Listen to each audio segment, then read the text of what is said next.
Okay, so we're going to do the English tea cake, and the difference between the English tea cake and the Southern tea cake is this one has no leavening in it. It depends completely on the creaming process for its leavening action. It's a little bit denser, and it's done in a muffin tin instead of being rolled out and cut. So let's get right to it.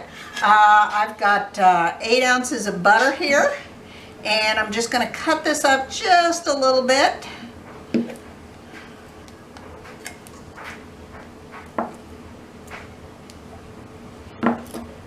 And put it in my mixer. I do have the paddle attachment on the mixer.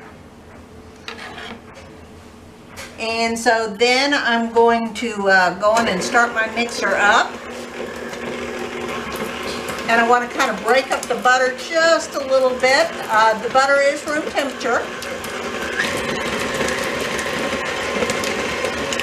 And then I'm going to add the sugar to it.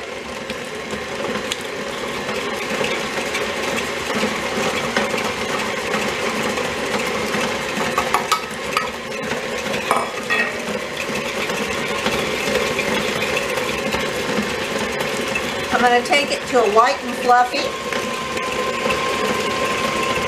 I know generally we don't do that with the cookies, but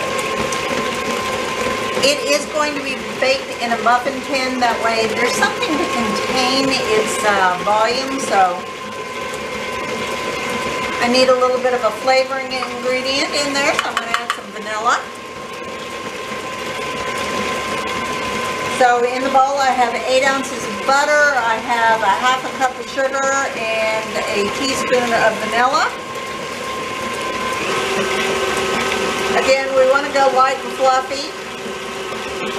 This is what's going to give us some openness toward the crumb of the cookie. I know, don't put your arm in front of the mixer and the camera.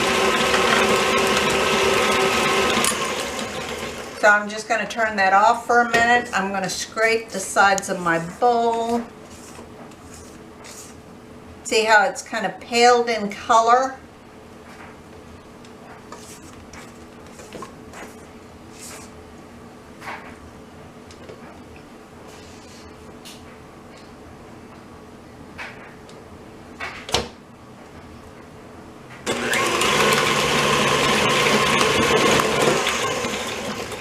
And to the bowl, I'm going to add 2 cups of AP flour. Pretty easy breezy so far.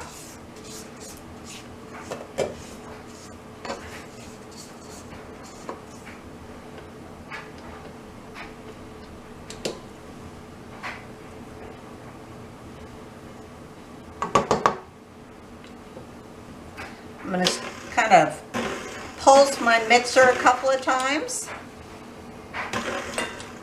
That way my kitchen isn't wearing all the flour. And then once I'm sure that that is not going to happen, I'm going to go in and turn my mixer on. I want this to incorporate completely. And while that is incorporating, I'm just going to take a muffin tin, and I'm going to give it a light little spritz with the pan spray.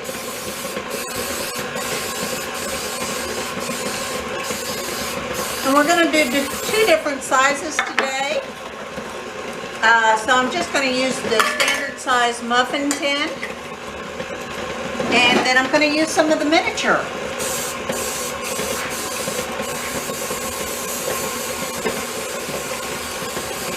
Don't do this every floor. We don't want any accidents.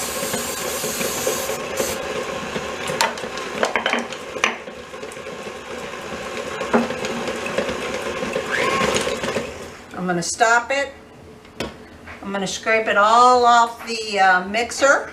Looks like it got blended well.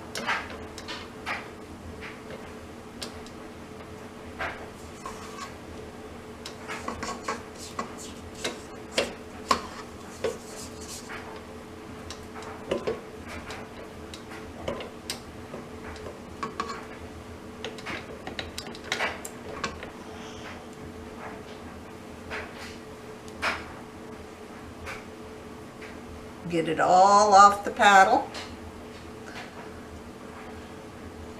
I can't see any of the powder of the flour, so I'm going to go on and get it scooped. For the bigger muffin tin, I'm going to use a 40 scoop, and for the smaller muffin tin, I'm going to use a 70 scoop.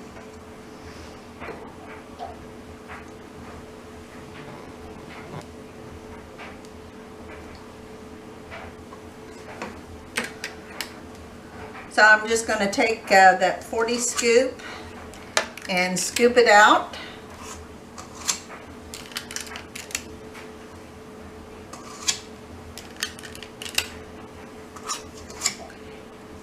And once I get them all scooped, I'm going to go through and press them out.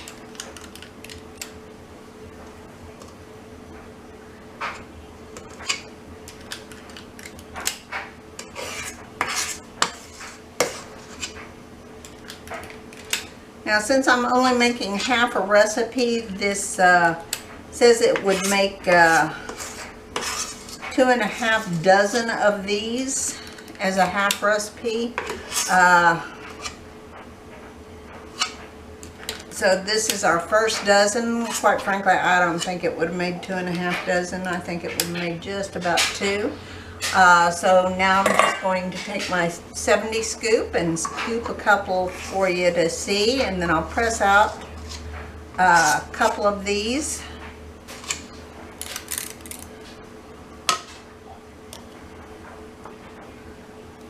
This is just going to make a nice little round cookie, nice bite, couple of bites.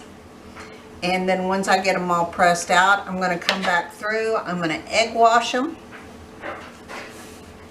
just lightly. You do not want the egg wash flowing all over the place. And then I'm going to decorate them with some either whole almonds or whole walnut halves.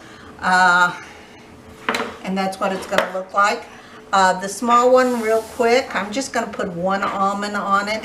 I have a funny feeling it's going to kind of look like the almond cookies you get in the Chinese food restaurants. Little egg wash.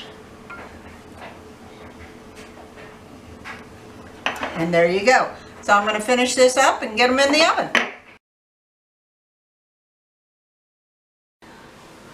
So the timer's now going off, so I'm going to shut it off real quick. And then I'm going to go on and pull the small ones out because they're browning around the outside. That way you can take a quick peek at them. I just want to see some browning on the outside of them.